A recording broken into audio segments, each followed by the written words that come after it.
Hello friends. जैसे हमने पिछली वीडियो में डिस्कस किया था कि निफ्टी अगर 25,250 के नीचे क्लोजिंग देता है तो हमें फिर पोजिशनली लॉन्ग से निकल जाना चाहिए। और देखिए 22 सितंबर को निफ्टी ने 25,250 के नीचे क्लोजिंग दी। उसके बाद निफ्टी कंटिन्यूसली डाउन ट्रेंड में ही है और वहाँ से तकरीबन 600 पॉइंट की फॉल भी आ चुकी है। और अब देखिए एक निफ्टी का मेजर सपोर्ट तो 24,400 के आसपास ही है, 24,300 से 24,400 के बीच में। और वहाँ से निफ्टी 2 बार बाउंस भी ले चुका है। और एक ये जो इमीडिएट सपोर्ट दिख रहा है, ये देखिए ये जो ये ट्रेंड लाइन बन रही है इसके आसपास है, जो ये 24,500 से 24,550 के बीच में है। तो निफ्टी यहाँ से भी बाउंस ले सकता है और हो सकता है एक बार नीचे आके दोबारा उस लेवल को रिटेस्ट करके फिर ऊपर जाए। और अगर ये लेवल ब्रेक कर देता है, जो 24,350 से 24,400 के बीच का जो लेवल है, अगर ब्रेक कर देता है तो फिर हो सकता है कि निफ्टी में एक इमीडिएटली 300-400 पॉइंट की फॉल और आ जाए।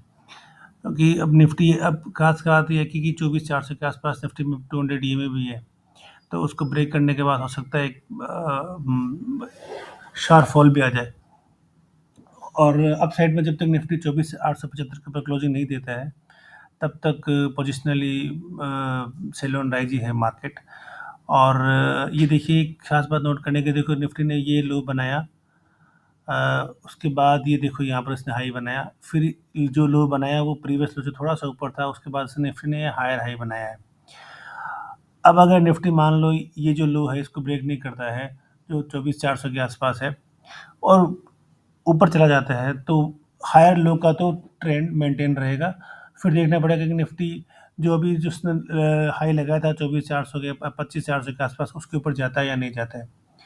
तो फिलहाल के लिए जो ट्रेंड है वो डाउन है, और 24,875 के ऊपर क्लोजिंग जब तक नहीं आती है तब तक मार्केट सेल ऑन राइज ही है। 24,875 के ऊपर क्लोजिंग आने पर ही हम पोजिशनली लॉन्ग के बारे में सोच सकते हैं। और 24,400 एक इमीडिएट स्ट्रॉन्ग सपोर्ट है, और इमीडिएट सपोर्ट है वो 24,500 के आसपास है। और कोई भी बाइंग या सेलिंग का निर्णय करने से पहले अपने वित्तीय सलाहकार से सलाह जरूर लें, और स्क्रीन पर दिखाए गए डिस्क्लोजर को ध्यान से पढ़ लें। ये डिस्क्लोजर डिस्क्रिप्शन बॉक्स में भी दिया गया है। धन्यवाद।